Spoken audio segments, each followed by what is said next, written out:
इति वासुदेवाय। नारायणं नमस्कृत्यं नरं चैव नरोत्तमं देवी सरस्वती व्यासं तत् जयमुदीरयेत्। मूकं करोति वाचालं पङ्गुलङ्घयते गिरिं यत्कृपातमः वन्दे परमानन्दमाधवम्।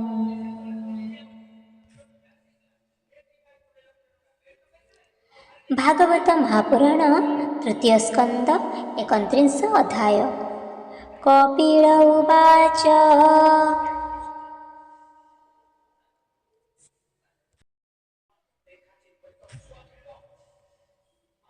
शृण जननि तदन्तरे पुण्यपातकसुविचारे ए पुण्य पापानुसारे मनुष्य देह प्राणी धरे।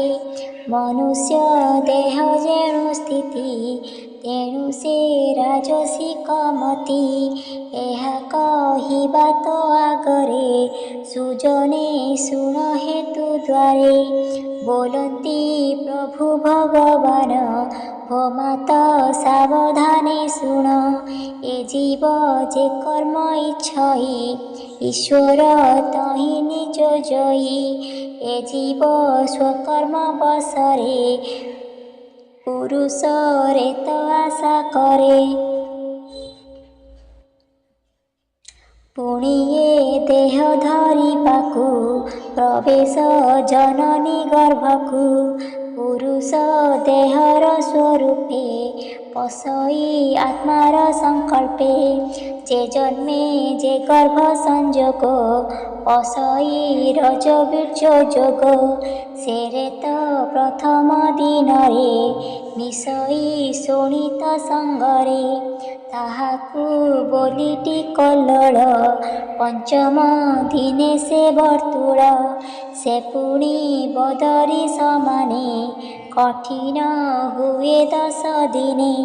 तापरे होई मांस पिंड तदन्ते प्रकाशई अंड।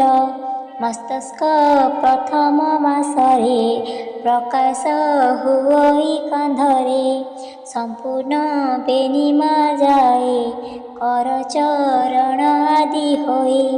अंगुली नख तनुरोम अस्थि हृदय नाड़ी मान। लिंग इंद्रिय छिद्र आदि तृतीय मासे प्रसिद्धि। चतुर्थ मासे धातु होए पंचमे क्षुधा तृषा बहे। तदन्ते षष्ठ परिमित क्षुधा तृषारे से पीड़ित। गर्भवेष्टने बध होई दक्षिण कुक्षिरे भ्रमई। जननी जे द्रव्य भक्षई शेरसे ता धातु बढ़ई। मूत्र पुरीश रक्त लाळे कृमि पीड़ित समाकुले।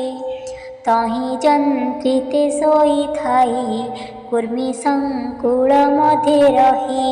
अति कोमल कळे बर कृमि भक्षणे नहे स्थिर। अंग पीटन्ते कृमि माने प्रज्वले देह प्रतिक्षणे। बहुत क्लेश ताहि पाई क्षण क्षण के मूर्छा जाई। उष्मल बण कटु तीक्ष्ण खार आम्बिल जा भक्षण। जननी आहार करई शेरसे सर्वांग पीड़ई। करई वेदना को जात तेणे ता सर्वांग पीड़ित। निवास जरायु भितरे नाड़ी रे बेष्टित निर्भरे। कुटीर भावे शिरोधर पृष्ठ कुटीर कळे बर। मातृकु क्षीरे देई शिर पड़ी जे थाई नहे स्थिर। शरीर चाली न पारई ପିଞ୍ଜର ପକ୍ଷୀ ପ୍ରାୟ ହୋଇ ସେ ଗର୍ଭେ ପୂର୍ବ କର୍ମ ବସେ ବହୁତ ଜନ୍ମ ତାକୁ ଦିଶେ ସତେ ଜନ୍ମର କର୍ମ ଯେତେ ସୁମରୁ ଥାଏ ଗର୍ଭଗତେ ସେ ପାପ ପୁଣ୍ୟ ମନେ ଧ୍ୟାଇ ବହୁତ ନିଶ୍ୱାସ ଛାଡ଼ଇ ତା ଫେଡ଼ି ନ ପାରଇ କେହି କର୍ମ ଆୟତେ ବଶ ହୋଇ ସୁମରି ପୂର୍ବ ଜନ୍ମ ଦୁଃଖ ସୁଖ ନ ଲଭି ସେ ବିମୁଖ ସପ୍ତମ ମାସ ଆଦି କରି ତା ଦେହେ ଜ୍ଞାନ ଥାଇ ପୁରୀ ପ୍ରସୂତି ବାତ ବଳିଆର ତେଣେ କମ୍ପଇ ତା ଶରୀର ଦେହକୁ ଅସ୍ଥିର କରଇ କୃମିଜସନେ ଭ୍ରମୁ ଥାଇ ସେ ରୂପେ ଗର୍ଭେ ତା ଭ୍ରମଣ ଦୁଃସହ ସେ ଦୁଃଖ କଷଣ ତଦନ୍ତେ ଶୁଣ ଗୋ ଜନନୀ ଭାଳଇ ଦିବସ ରଜନୀ ଅତି ବିମୁଖେ କଷ୍ଟ ସହି ସେ ଗର୍ଭେ ଆତ୍ମାକୁ ଦେଖଇ ତା ରୂପ ଅତି ମନୋହର ଧ୍ୟାନେ ଜାଣଇ ତା ଶରୀର ନିରତେ ଭାଳେ ଏକ ଚିତେ ଭକ୍ତିରେ ମନ ପ୍ରମୋଦିତେ ସପ୍ତ ଧାତୁରେ ବଧ ହୋଇ ଅଞ୍ଜଳି କିରଣ ପାର୍ଥଇ ଭୟେ ବିଚାରଇ ମନର କେମନ୍ତେ ଏନ୍ଥୁ ହେବି ପାର ଏନ୍ଥୁ ନିସ୍ତାର ମକେ ମନ୍ତେ ଆତଙ୍କେ ଚିନ୍ତଇ ନିରତେ ଯେମନ୍ତେ ଆଉ ପୁନର୍ବାର ଏ ଗର୍ଭ ଦୁଃଖ ନହୁ ମୋର ଶ୍ରୀକୃଷ୍ଣ ପାଦେ କରି ଧ୍ୟାନ ଅତି ଆନନ୍ଦ ସୁଖେ ମଗ୍ନ ଏଥୁ ନିର୍ଗତ ମକେ ମତେ ତାହାକୁ ଭାବେ ଅବିରତେ ସେ ଦୁଃଖ ନଘେନଇ ଚିତେ ଅନାଥ ମୁଁ ଯେ ଗର୍ଭଗତେ ବେଦନା ପାଉଅଛି ଯେତେ ଏଥୁ ଦରନାଥ ମତେ ଏ ଦୁଃଖ ଯେମନ୍ତେ ନହିବ ଏମନ୍ତ କୃପା ମତେ ହେବ ଏ ରୂପେ ବ୍ୟାକୁଳେ କଷଣେ ସ୍ତୁତି କରଇ ଅନୁକ୍ଷଣେ জীব উবাচ তু নাথ পুণ্য জ্ঞানময়ে আত্মাস্বরূপে বসুদেহে সকল হৃদয়ে প্রকাশ গগনে যেনে রবি ত্রাস এবে প্রণমু তোর পায়ে ভোনাথ কর মতে দয়ে এ গর্ভবাস দুঃখ মতে যেমন্তে ন লাগে জগতে নির্লেপ নিরঞ্জন তুহি তো রূপ ন জানতি কেহি তো পাদ ন ভজিলি মোহি অশেষ গর্ভে দেহ বহি ତେଣୁ ସକଳ ଗର୍ଭଭାସ ଜନ୍ମିଣ ପୁଣି ଯାଇ ନାଶ ତୁ ଏବେ ମତେ ଦୟା କର ଏ ଗର୍ଭ ସଙ୍କଟୁ ଧର ଏ ମହାଗର୍ଭର କଷଣ ଏଥୁ ଧର ନାରାୟଣ ଏ ଗର୍ଭୁ ହୋଇଲେ ନିସ୍ତାର ତୋର ଚରଣେ ଚକ୍ରଧର ମୁଁ ପାପି ଭଜିବି ନିରତେ ଏ ଦୁଃଖ ନ ଲଭି ଯେ ମତେ ଭୋନାଥ ତୋହର ଚରଣ ପଶିଲି ଆଜି ମୁଁ ଶରଣ ଜଗତ ରକ୍ଷାର ନିମିତ୍ତ ଇଚ୍ଛାଏ ନାନା ତନୁଭୂତ ମୋହିତ ଅଟଇ ଅସତ ଏ ଗର୍ଭ କଷ୍ଟ ମହୁଚିତ ତୋ ରୂପ ଦେଖାଇଲୁ ଦେବ ଅପୂର୍ବ ଦୟାଳୁ ସ୍ୱଭାବ ଗର୍ଭକୁ ଆଣିଲା ଯେ ମତେ ତା ପାଦେ ସ୍ତୁତି ମୋ ନିରତେ ତା ପାଦେ ପଶିଲି ଶରଣ ସେ ମତେ କରୁ ପରିତ୍ରାଣ ସେ ବଇ ତାର ପାଦ ଗତେ ଅଶେଷ କର୍ତ୍ତା ଯେ ଜଗତେ ଯେ ପ୍ରଭୁ ସୃଷ୍ଟି ରକ୍ଷା ପାଇଁ ଇଚ୍ଛାରେ ଶରୀର ଧରଇ ଯେ କଲା ଏତାଦୃଶ ଗତି ମୁଁ ପାପୀ ଅତୀବ ଦୁର୍ମତି, ସେ ପ୍ରଭୁ ଏ କଷ୍ଟୁ ରଖିବେ, ତା ବିନୁ ଆଶ୍ରା ନାହିଁ ଯିବେ। ତାହାଙ୍କ ଅଭୟ ଚରଣେ ଶରଣ ଗଲି ଏକ ଶଣେ, ସେ ପାଦେ ଯେ ପ୍ରାଣୀ ପ୍ରପନ୍ନ, ନ ଲାଗେ ଏ ଦୁଃଖ ବୃଜିନ। ମୁଁ କଷ୍ଟେ ଜନନୀ ଗର୍ଭରେ, ଅଛଇ ମାୟା କଳେବରେ, ଜୀବ ସ୍ୱରୂପେ ଅଛି ମୋହି, ମୋ ନିଜ କମେ ବନ୍ଦୀ ହୋଇ। ଅଛଇ ବନ୍ଧନ ପରାଏ, ଏ ଗର୍ଭ ପୀଡ଼ା ଅତି ଭଏ, ନମଇ ତାହାଙ୍କ ପୟରେ, ଯେ ଦେବ ଅଛନ୍ତି ମୋ ହୃଦରେ। ବିଶୁଦ୍ଧ ବିକାର ବିହୀନ, ଅଖଣ୍ଡ ବୋଧ ଅନୁଦିନ, ତ୍ରିବିଧ ସନ୍ତାପେ ତାପିତ, ହୃଦୟେ ହୁଅଇ ପ୍ରତୀତ। ନମଇ ତାହାଙ୍କ ଚରଣେ, ସେ ନାଥ ରଖୁ ଏକ ଶଣେ। ଏ ପଞ୍ଚଭୂତେ ବିଚରିତ, ଏମନ୍ତ ଦେହେ ମୁହିଁ ସ୍ଥିତ, ମିଥ୍ୟାରେ ଆଚ୍ଛନ୍ନ ହୋଇଛି, ବୁଝିଲେ ସତ୍ୟ ନୁହେଁ କିଛି। ଇନ୍ଦ୍ରିୟ ଅର୍ଥେ ଗୁଣେ ଚିତ୍ତ, ଏଥେ ମୁଁ ବଧ ଅବିରତ, ବନ୍ଧଇ ସେ ପ୍ରଭୁ ଚରଣ, ଏ କଷ୍ଟୁ କରିବେ ତାରଣ।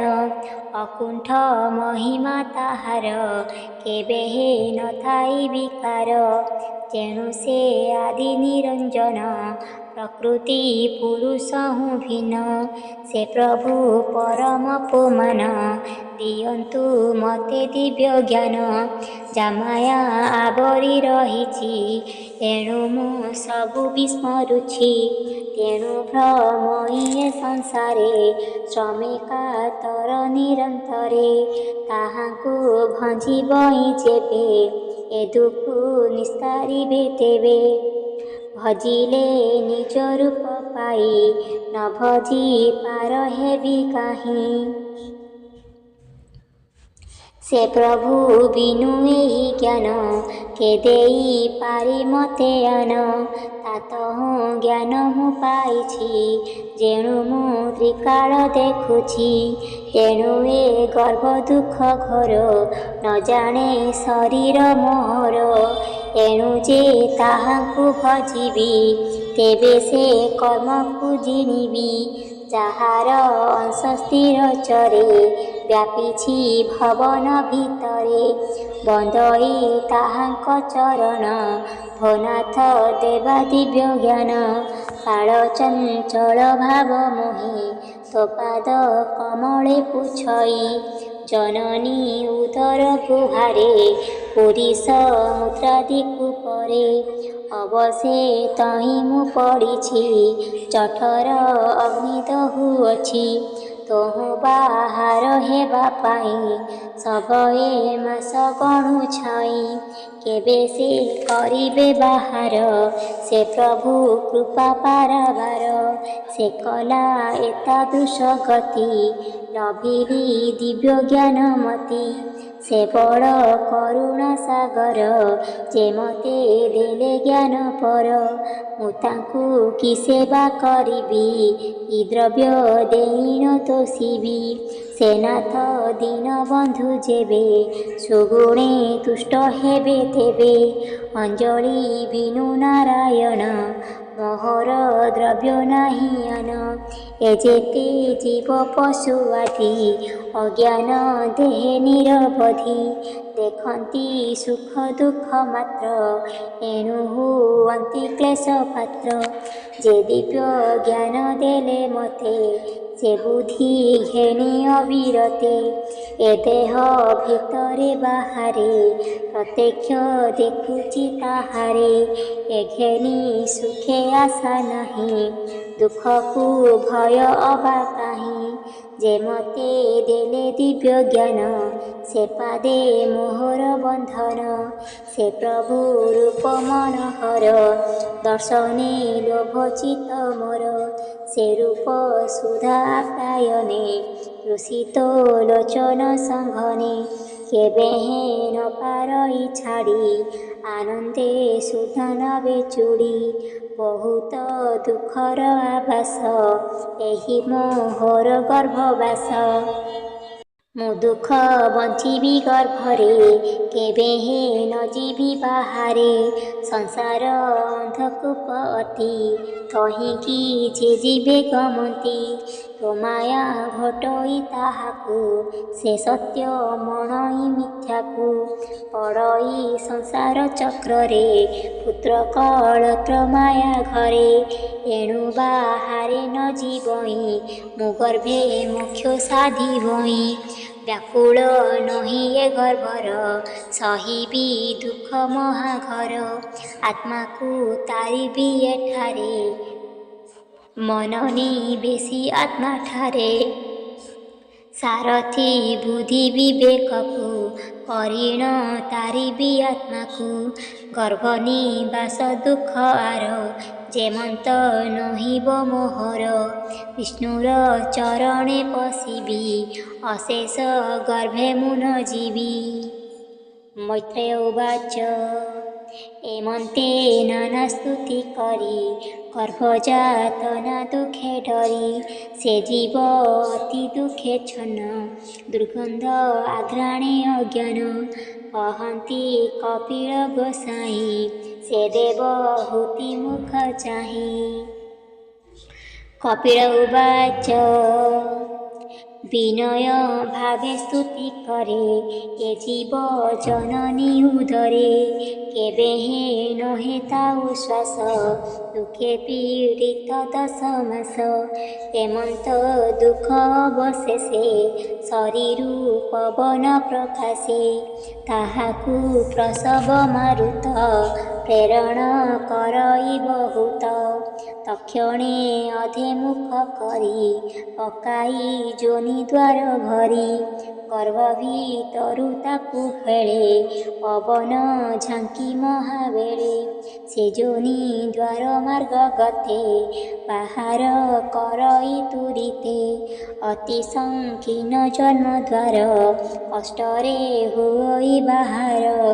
ସମ୍ବିତେ ଶ୍ୱାସ ନିରୋଧଇ, ସେ ଗର୍ଭ ଜ୍ଞାନ ପାଶୋରଇ। ଅଜ୍ଞାନେ ପଡ଼ଇ ଭୂମିରେ, ରକ୍ତ ଜର୍ଜର କଳେବରେ।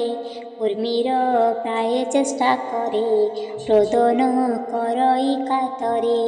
ଲଭଇ ବିପରୀତ ଗତି, ସେ ଜ୍ଞାନ ଆଉ ନ ସ୍ମରତି।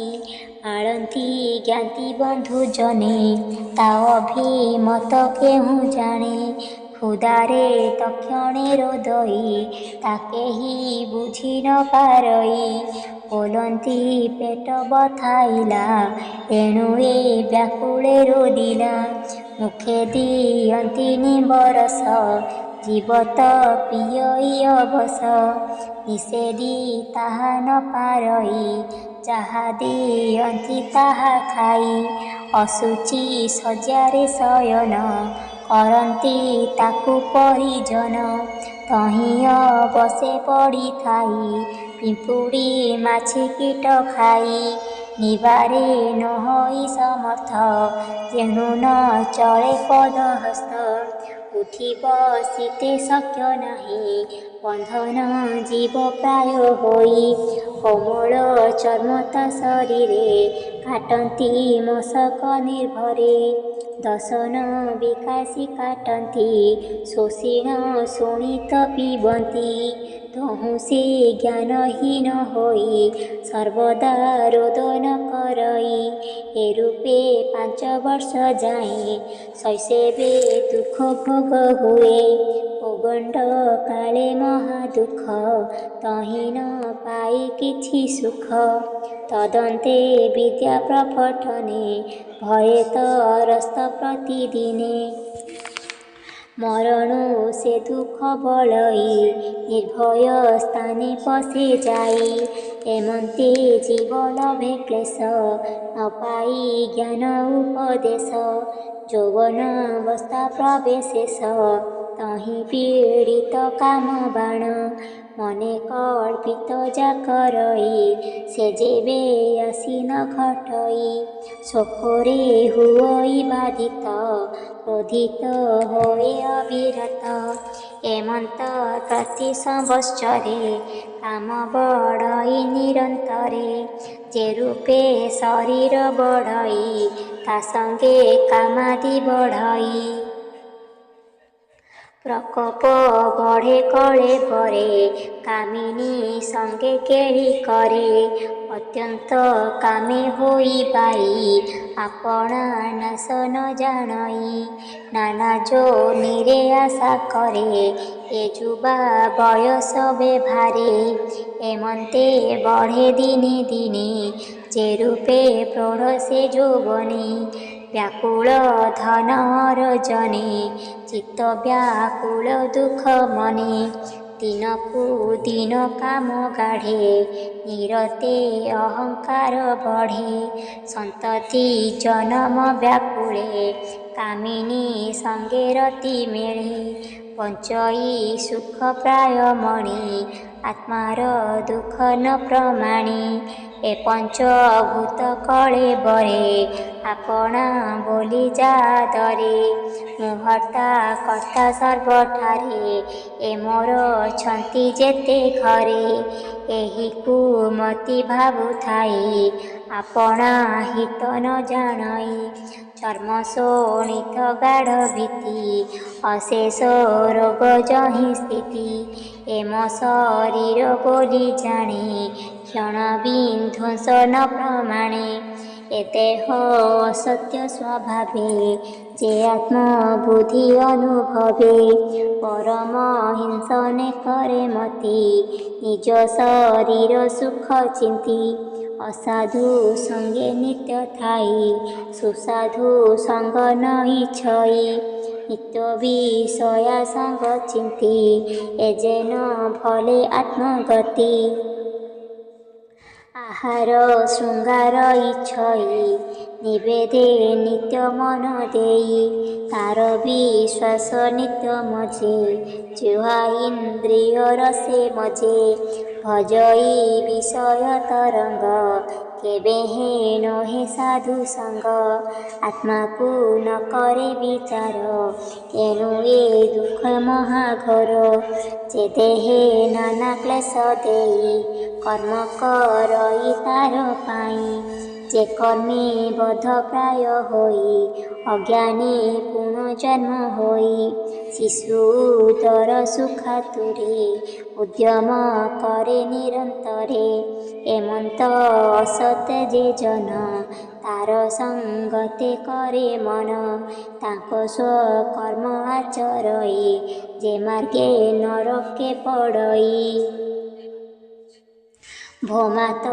ଶୁଣ ତଦନ୍ତରେ ପୂର୍ବେ କହିଛୁ ଯେ ପ୍ରକାରେ ସେ ଭାବେ ପୁଣି ନକେ ପାଇ ଯାତନା ଅନେକ ଭୁଞ୍ଜଇ ଏଣୁ ଅସତ ସଙ୍ଗ କଲେ ବିନାଶ ହୋଇ ଅବହେଳେ ଅସତ ସଙ୍ଗ ସତ୍ୟ ନାଶେ ଶୌଚ ତପନ ପ୍ରକାଶେ ମୌନ ବ୍ରତାଦି ନ ରହେ ବୁଦ୍ଧି ବିବେକ ହନ୍ତି କ୍ଷୟେ ଲଜ୍ଜା ଛାଡ଼ଇ କାନ୍ତି ଯଶ କ୍ଷମା ଦିଅ ଯଶେ ବିନାଶ ବିନାଶ ହନ୍ତି ସମଦନ ଐଶ୍ୱର୍ଯ୍ୟ ହୋଏ ଉପଶମ ଅଶାନ୍ତ ଜନେ ସଙ୍ଗ ହୋଇ ଯେ ମୂଢ଼ ଭାବେ ନିତ୍ୟ ରହି ଜ୍ଞାନ ନ ବୁଝେ ଦମ୍ଭପଣେ ମିଥ୍ୟାଭାସଇ ଅନୁକ୍ଷଣେ ଯେ ଦେହେ ଆତ୍ମବୁଦ୍ଧି କରେ ସାଧୁ ଜନକୁ ନ ଆଦରେ ବୋଲଇ ମତ ହୁଁ ଅପରେ କେ ଭାଗ୍ୟବନ୍ତ ଏ ସଂସାରେ ମୁଁ ଧର୍ମ ଜାଣଇ ସକଳ ଏଣୁ ପୂଜିତ ଏ ଶୟଳ ମଧ ମୁଁ ଧନବନ୍ତ କେହି ପ୍ରତୁଲ୍ୟ ନୋହିବ ଏ ମହି ମଧନ ଉପାୟ ମିଳଇ ଏଣୁ ମୋହର ଭୟ ନାହିଁ ଏମନ୍ତେ ଯେବା ଗର୍ବ କରେ ଦେହାନ୍ତେ ନରକେ ସଞ୍ଚରେ ହୁଅନ୍ତି ନାରୀଙ୍କ ଅଧୀନ ଖେଳିବା ହରିଣ ଯେ ସନ ଏମନ୍ତ ସଙ୍ଗ ନ କରିବ ଯେବେ ସ୍ୱଭାଗ୍ୟ ଇଚ୍ଛା ଥିବ। ଆବର ଶୁଣସି ଗୋମାଏ ଯେମନ୍ତେ ପ୍ରାଣୀ ନାଶ ପାଏ। ଯେଣୁ ଯୁବତୀ ସଙ୍ଗେ ମନ ପ୍ରାଣୀର ହୋଇ ନିବନ୍ଧନ। ଏମନ୍ତ ଅନ୍ୟ ସଙ୍ଗ ନାହିଁ ଏଣୁ ଯୁବତୀ ସଙ୍ଗୀ ନୁହିଁ। ତାହାଙ୍କ ସଙ୍ଗୀ ଯେତେ ଧନ ସେ ସଙ୍ଗ ନ କରିବ ମନ। ସେ ସର୍ବେ ମୋହିତ କରନ୍ତି ସେ ସଙ୍ଗେ ପ୍ରାଣୀ ନାଶ ଯାନ୍ତି। ପୂର୍ବେ ବିଧାତା କନ୍ୟା ଚାହିଁ ତା ରୂପ ଦେଖି ବନ୍ଦୀ ହୋଇ। ସେ କନ୍ୟା ପିତାର ଅଜ୍ଞାନେ ପଳାଇ ଗଲା ଘୋର ବନେ। ହରିଣୀ ରୂପ ସେ ଧଇଲା ଛନ୍ଦ୍ରମେ ବନସ୍ତେ ପଶିଲା। ବିଧାତା ତଗତି ବିଚାରି ସେହି ହରିଣ ରୂପ ଧରି। ଲଜ୍ଜା ଛାଡ଼ିଲେ ବେଦ ବ୍ରହ୍ମା ନାରୀଙ୍କ ଏମନ୍ତ ମହିମା। ଏଣୁ କେ ତାମୁଖୁ ତରିବ ଯହିଁ ମୋହିତ ବ୍ରହ୍ମା ଶିବ। ସେ ସଙ୍ଗ ଛାଡ଼ିବ ଯତନେ ଶ୍ରେୟଙ୍କୁ ବାଞ୍ଛା ଥିଲେ ମନେ। ସେ ବ୍ରହ୍ମା ଯାହାକୁ ସର୍ଜିଲା ତାହେତୁ ଆପେ ମୋହ ଗଲା। ସେ ସଙ୍ଗେ ଯେତେ ପ୍ରାଣୀ କଲେ ଦେବ ମାୟାରେ ମୋହ ଗଲେ। ଏମନ୍ତ କେଉଁ ପ୍ରାଣୀ ଅଛି ନାରୀ ମାୟାରେ ନ ପଡ଼ିଛି। ବିନା ସେ ପ୍ରଭୁ ଭଗବାନ ନାରୀଙ୍କି ନ ଚିଣିଲେ ଆନ। ଦେଖ ମୋ ଯୋଗ ମାୟା ବଳ ଯୁବତୀ ସ୍ୱରୂପେ ପ୍ରବଳ। ସେ ଯାକୁ ଅପାଙ୍ଗେ ଇଚ୍ଛଇ ସେ ପ୍ରାଣୀ ପଡ଼ି ମୋହ ଯାଇ। ଦିଗ୍ବିଜୟୀ ଯେବେ ହନ୍ତି ତଥାପି ନାରୀ ବସେ ଥାନ୍ତି। ସେବନ୍ତୀ ନାରୀଙ୍କ ପୟର ଏମନ୍ତ ମାୟା ବଳ ମୋର। ଯେ ମୋକ୍ଷ ସାଧନ ଇଚ୍ଛିବ ସେ ନାରୀ ସଙ୍ଗ ନ କରିବ। ସେ ବୀଣ ସାଧୁ ସୁଜ୍ଞଜନ ଲଭି ଯେ ଥାଇ ଆତ୍ମଜ୍ଞାନ। ଏମନ୍ତ ଯୋଗୀ ସେବା ହନ୍ତି ତାହାଙ୍କୁ ଯୁବତୀ ନାଶନ୍ତି। ନାରୀ ଅଜ୍ଞାନ ତମ ଦ୍ୱାର ଯୋଗୀ ଛାଡ଼ିବେ ସଙ୍ଗ ତାର। କେବଳ ମାୟାରେ ଯୁବତୀ ନିର୍ମାଣ କଲା ପ୍ରଜାପତି। ସେ ସେବା କରିବାର ଛଳେ ପାଶକୁ ଆସୁଥାଇ ବଳେ। କପଟେ ବିନୟ ବଚନ କହି ବୋଧଇ ପ୍ରାଣୀ ମନ।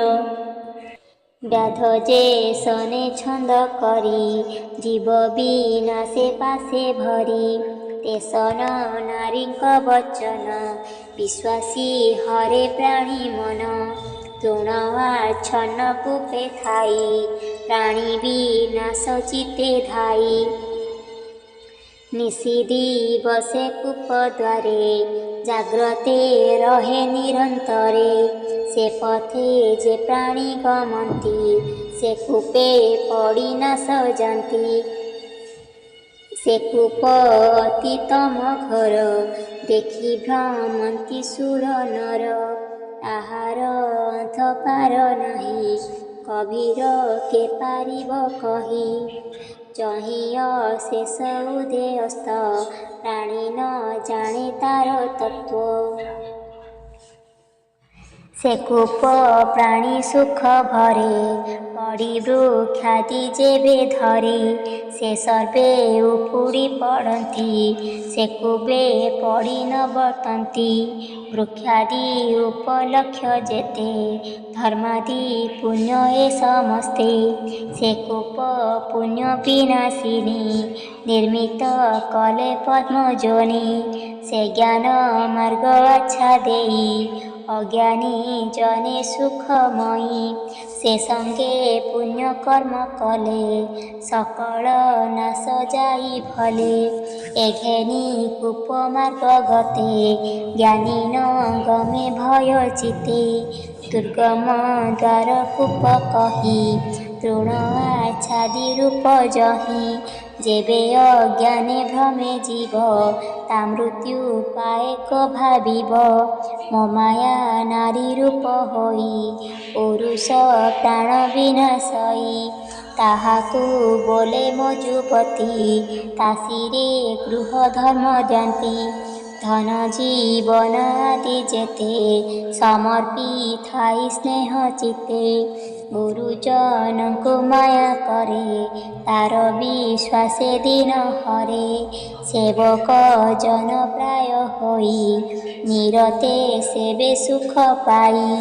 ଏ ଜୀବ ପ୍ରାଣ ଅନ୍ତକାଳେ ତା ରୂପ ଧ୍ୟାନେ ସୁନିଶ୍ଚଳେ। ସେ ନାରୀ ସ୍ୱରୂପ ଧରଇ ପୁରୁଷ ଅଙ୍ଗ ପ୍ରତ୍ୟେଜଇ। ସେ ମାୟା ରୂପ ହୋଇ ପତି ବୃହତ ନୟ ସୁତା ନାତି। ତାହାଙ୍କ ସ୍ନେହେ ବଶ ହୋଇ ସେ ମୃତ୍ୟୁ ବୋଲି ନ ଜାଣଇ। ଯେସନେ ବ୍ୟାଧ ଗୀତ ଗାଇ ମୃଗତା ଶୁଣି ତୋଷ ହୋଇ। ଗୀତରେ ଦେଇଥାଇ ମନ ନ ଜାଣେ ଆତ୍ମା ବିନାଶନ। ଏ ଜୀବ ରୂପ କଳେବର କର୍ମ କରଇ ନିରନ୍ତର। ଲୋକରୁ ଅନ୍ୟ ଲୋକ ଯାଇ ସଞ୍ଚିତ କର୍ମ ସେ ଭୁଞ୍ଜଇ। ସେ କର୍ମ ବସେ ଗତାଗତ କର୍ମ କରଇ ଅବିରତ। କର୍ମର ସମାପତ ନାହିଁ ଯେଣୁ ସନ୍ତତ କରଇ। ଯେ ସୂକ୍ଷ୍ମଲିଙ୍ଗ କଳେବର ସେହିଟି ଉପାଧି ଜୀବର। ସ୍ଥୂଳ ଶରୀର ଭୋଗସ୍ଥାନ ସେ ପଞ୍ଚଭୂତେଷୁ ଘଟନ। ଏବେନି କଳେବର ଯେବେ କାର୍ଯ୍ୟକୁ କ୍ଷମ ଏ ନୋହିବେ। ଜୀବର ଏହିଟି ମରର ଜନ୍ମଟି ଦେହ ଦର୍ଶନ। ଏହାକୁ ବୋଲି ମୃତ୍ୟୁ ଜନ୍ମ ମାୟା କରିଛି ଏତେ ଭ୍ରମ। ଏଥକୁ ଦୃଷ୍ଟାନ୍ତ କହିବା ଜନ୍ମ ମରଣେ ବୁଝାଇବା। ନେତ୍ରଗୋଲୋକ ଯେତେବେଳେ ବ୍ୟାଧିରେ ପୀଡ଼ିତ ଆକୁଳେ। ଦେଖିତେ ସମର୍ଥ ନୁହଁଇ ଚକ୍ଷୁ ହିଁ ଅଯୋଗ୍ୟ ହୋଇ। ସ୍ଥାନ ଇନ୍ଦ୍ରିୟ ଯେବେ ଦୁଇ ଦେଖିତେ ସମର୍ଥ ନୁହଁଇ। ଏଠାରେ ଦଶଟା ରୂପ ଜୀବ କେମନ୍ତେ ରୂପ ସେ ଦେଖିବ। ଏହି ପ୍ରକାରେ ସ୍ଥୂଳ ଦେହେ କର୍ମଯୋଗ୍ୟତା ଯେବେ ନୁହେଁ। ତେବେ ସେ ଲିଙ୍ଗ କଳେବର କରି ନ ପାରଇ ବ୍ୟାପାର। ଏହିଟି ଜୀବର ମରଣ ଏ ଜୀବ ଜନ୍ମ ମୃତ୍ୟୁହୀନ। ଯେବେ ତା ଜନ୍ମ ମୃତ୍ୟୁ ନାହିଁ ଏବେନି ଭୟ ଆଉ କାହିଁ। ମୃତ୍ୟୁକୁ ଭୟ ନ କରିବ ଯିବା ବ୍ୟାପାର ଛାଡ଼ିବ। ସାଧୁ ସଙ୍ଗତେ ଯାର ଚିତ୍ତ କେବେହେଁ ନୋହେ ବିମୋହିତ। ଏକଥା ପୂର୍ବ ପୁଣ୍ୟ ଗାଢ଼େ ଆନନ୍ଦେ ବଢ଼ଇ ନିବିଡ଼େ। ଯାହାର ପୂର୍ବେ ତପ ନାହିଁ ସୁସଙ୍ଗ ସେ ପାଇବ କାହିଁ। ଅଚେତେ ଅସାଧୁ ସଙ୍ଗମ ମିଳେ ଅନୀତି ଭାବ ପ୍ରେମ। ଯେ ସଙ୍ଗେ ଭକ୍ତି ଯୋଗ ମିଳେ ଯତ୍ନ କରିବ ସଙ୍ଗ ମିଳେ। ଭକ୍ତି ମିଳନ୍ତେ ମୁକ୍ତି ଭାବ ଭବ ଜଳଧି ତଟେ ନାବ। ସେ ନାବ ବଶ ଦୃଢ଼ କରି ମାୟା ଜଳଧି ଜଣେ ତରି। ଏମନ୍ତ ଜୀବ ଗତି ଜାଣି ଛାଡ଼ିବୁ ସବୁ ସଙ୍ଗ ପୁଣି। ଗୋବିନ୍ଦ ପାଦେ ଦେଇ ଚିତ୍ତ ଯେ ପ୍ରାଣୀ ଥିବ ଅବିରତ। ମାୟା ବନ୍ଧନେ ନ ପଡ଼ିବ ତେବେ ସେ ମୁକ୍ତି ଲଭିବ। ବୈରାଗ୍ୟ ଯୋଗାଭ୍ୟାସ କରି ବୁଦ୍ଧି ବିବେକ ସୁବିଚାରି। ମାୟାର ଚିତ୍ତ ଏ ସଂସାରେ ସ୍ନେହ ଛାଡ଼ିବ କଳେବରେ। କେବଳ ଶରୀର ରଖିବ ଅଧିକ ଦ୍ରବ୍ୟ ପ୍ରତ୍ୟେଜିବ। ହରିଚରଣେ କରି ଧ୍ୟାନ ଲଭିବ ଏହୁ ତତ୍ତ୍ୱ ଜ୍ଞାନ। ହେମନ୍ତ କହି ନାରାୟଣ ବନ୍ଦିଲେ ଜନନୀ ଚରଣ ସେ ହରି ଚରଣ ପଙ୍କଜ ସୁଜନ ଜନ ନିତ୍ୟ ଭଜ। ତୃତୀୟ ସ୍କନ୍ଧେ ଭାଗବତ କପିଳ ଯୋଗ ବିଧି ଖ୍ୟାତ ହରି କହିଲେ ଜୀବ ଗତି ଶୁଣି ତରିବେ ମୂଢ଼ମତି। ଭଣଇ ଜଗନ୍ନାଥ ଦାସ ସାଧୁଙ୍କ ହିତେ ପ୍ରକାଶ। ଇତି ଶ୍ରୀମଦ୍ଭାଗବତେ ମହାପୁରାଣେ ପରମହଂସ ସଂହିତାୟାଂ ତୃତୀୟ ସ୍କନ୍ଧେ କପିଳ ଉପାଖ୍ୟାନ ଜୀବଗତି ନାମ 31 ଅଧ୍ୟାୟ।